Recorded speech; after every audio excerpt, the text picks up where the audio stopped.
한국지역경제살리기중앙회와 함께하는 대한민국 장인명장 발굴 지원 프로젝트에서 조선 부문의 장인으로 임명된 김현성 전통한선 기능이 수자를 만나러 남한강과 북한강이 만나는 지점 경기도 하남 배알머리 작업장을 찾았습니다. 마침 1993년 경기도 무형문화재 11호로 지정된 김귀성 조선장과 함께 바람 불면 날아가 버릴 듯한 비닐하우스에서 전통한선 작업을 하고 있었는데요. 제작 과정을 좀 설명해 주실 수 있을까요? 네. 백문이 불여일견인데 제작 과정을 보여드릴게요. 네, 네. 가보겠습니다. 배 바닥을 만들기 위한 네. 모형 잡기 작업입니다. 지금 불을 나무 굽기. 옛날 방식대로 이 나무를 불을 떼가지고선 이렇게 휘는 작업을 하고 하는 거예요. 이게 모형 전통 잡기. 방식이군요. 전통 방식이죠. 예. 이게 지금 다음 공정인가요? 예. 나무를 구워가지고 네. 와가지고 재단을 해서 네. 아엽하기까지 한 겁니다. 아엽하기라는 건 네. 이렇게 홈을 파가지고 짜 맞추는 거거든요. 네. 벌리면 이렇게 네. 벌어져 있어요. 황포 돛배 우리나라 문화재는 몇 분이나 되신가요? 문화재는 몇 분 있어도 네. 여기 전통 방식으로 한강에 떠 있는 이 배를 만드는 분은 한 분뿐이 없습니다. 그렇군요. 그 밑에서 제가 배웠습니다. 네. 예. 이 과정이 네. 어떤 과정인가요? 배 바닥을 붙이는 과정인데 네. 배 바닥을 붙일 때 바닥 모양이 우선 하반인데 하반 모양을 잡아가지고 네. 정확하게 이렇게 해서 네. 붙입니다. 네. 그리고 여긴 칸막이고요. 네. 요건 삼방이라고 그러고 요건 뱃머리. 예. 저기 뱃머리 처음 이거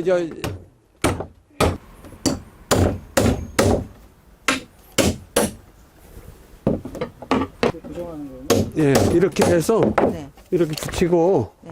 요거에 대로 네. 해서 옆에 잭인데 옆에 삼을 붙입니다. 삼이라고도 하고 자객이라고도 하는데 요거 붙이고 위에 등태를 하고 덕반하고 멍에라는 게 있어요. 여기 사람이 앉아서 놓졌는데 그 걸터는 게 멍에거든요. 그렇게 하면 이제 대충 그리고 등태를 감아요. 위에 이렇게 옆에 잭을 붙이고 그 위에 등태를 감으면 과정은 거의 대충 끝나는 거예요. 그럼 이게 몇 달 과정인가요? 15일 정도? 예. 15일 정도 네, 걸리네요. 네, 네. 쉽지. 아버님이 조선 배를 많이 만들다 보니까 어려서부터 보고 배우고 해서 계속 몇십 년 동안 이 일을 계속 해왔습니다. 제가 네. 중학교 다니면서 네. 아버님 밑에서 배웠어요. 아버님이 사방 백리안에는 연장 그릇을 가지고 그 직접 현장에 가서 배를 만드셨거든요. 그때 저를 데려다니셨어요. 그러면서 제가 배우기 시작했고 나무를 지금은 제재소에서 하는데 그전에는 산에서 켜가지고 했단 말이에요. 네. 그 운반 체계는 그때는 경운기가 있었나요? 옛게 이 사람아 그때 경호기가 어디 있나 인력으로 산에 가서 그것을 다 운반했습니다. 김현성 장인은 무형문화재 김귀성 조선장의 친동생입니다.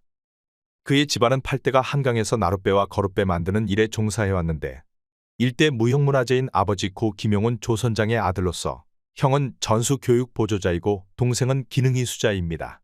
아버님이 배를 한 3,000척 지셨다는 분인데 가장 힘들었을 때는 팔당댐이 생기면서 물이 막히는 바람에 그 뱃길이 끊겨지고 배 주문이 많이 줄어들었어요. 그래서 많이 어려움이 있었죠. 그 후로는 서울역사박물관에 황포돛배를 제작해서 납품해서 영구 보존되고 보물로 다 지정된 거를 제일 보람되게 생각하죠. 하남시청 공원에 전시된 황포돛배와 경기도 박물관에 전시된 마상이배, 서울역 사박물관의 연구 소장 중인 황포돛배, 목포해양유물전시관에 있는 황포돛배 역시 이들이 원형 복원해서 제작한 것들입니다. 네, 여기 와서 굉장한 분을 만나 뵀는데요. 예. 네, 우리나라에서 이 분야에서 무형문화자가 몇 분이나 계신가요? 저까지 4명 있습니다. 저는 항포돛배고 네. 그 세 분은 다 다른데 목포에 세 분이 계셔요. 기능 이수자가 예, 세 예. 분 계신다고 예, 그랬는데 예, 그 예. 중에서도 가장 애정이 가신 분이 있나요? 예, 그 중에 참 젊어서부터 이 일을 애정을 가지고 훈련을 받고 또 제작 기술을 배웠고 현 그 제 친동생 김현성이가 제일 애정이 갑니다. 네. 또 특별히 뭐 노하우도 많이 전수하셨겠네요. 그렇죠. 네. 왜냐하면 네. 이 배를 만드는 데서는 네. 가장 중요한 것이 네. 그 기법이에요. 네. 기법을 아무나 그 전승을 안 하거든요. 네. 그런데 그 기법을 다 기술을 가르쳤습니다. 조선시대 한강은 18세기 이전에는 한강, 용산강, 서강의 3강으로 불리워졌습니다. 당시 광나루에서 양화진까지 경강의 상업이 발달해 마포와 망원정까지 5강으로 이후에는 8강, 12강 등으로 확대됐는데요. 그 중에서도 가장 번화했던 곳이 마포나루입니다. 전국 각지의 물자가 모여드는 마포나루에는 규모 있는 장터가 형성됐고 조선 후기에는 선박을 이용한 상품 유통이 활발해졌습니다. 이때 쌀과 땔감, 소금 등을 싣고 마포나루와 경강의 물줄기를 오르내리던 것이 바로 황포도배입니다. 이 황포도배는 흰 광목을 황토물에 삶아서 색을 내었기 때문에 그렇게 불리워지고 있습니다. 이런 돛배나 과거에 임금이 탔다는 정자각선, 거북선 등이 모두 한선입니다. 이 전통 한선은 주로 소나무, 전나무, 낙엽송으로 만들어왔고 오치를 하면 썩지도 않는 내구성까지 높습니다. 큰 규모의 황포도배는 길이 19m, 너비 3.5m였고 50kg의 소금을 100서까지 적재했다고 합니다. 작은 황포도배는 길이가 13에서 15m입니다. 그런데 전통문화 유산을 어렵사리 지켜가고 있는 이들이 긴 한숨을 내쉬고 있습니다. 하남시 배알머리 작업장이 아파트지구로 편입돼 그나마 비닐하우스 작업장도 비워줘야 하기 때문입니다. 당장 예. 어려운 점이 뭐가 있을까요? 제일 어려운 것이 그 작업 환경이에요. 어디서든지 황포도배를 제작할 수 있는 그런 환경이 주어졌으면 좋겠어요. 정부 차원에서 계속 발전시켜야 되는 상황인데 현재는 아무 보조가 없어서 네. 어려움이 많습니다. 예. 우선 첫째가 이게 저희도 이제 일이 없다 보니까 다 영세하다고요. 하는 일이. 그래 이런 하우스에서 하고 하는데 그렇다면 지금 현재 후계자가 없는 상황인가요? 지금 현재는 없습니다. 예. 왜 없다고 생각하세요? 지금 우선은 먹고 살 그 일거리가 없어서 네. 일이 끊기다 보니까 생활이 안 되니까 지금은 하질 못하잖아요. 그러니까 그거를 생활이 되게끔 됐을 때 후계자를 세워야지 그렇지 않으면 후계자라는 게 오지도 않고 세울 수도 없어요. 하지만 이들은 한강의 정자각선을 띄워 운행됨으로써 한강의 대표적인 상징이 되길 간절히 바라고 있습니다.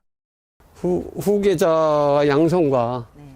앞으로 이제 전통 한선의 정자각선 같은 거를 만들고 계승 발전시키는 과정을 후배들한테 심어주는 게 목적이라고 할 수 있겠죠.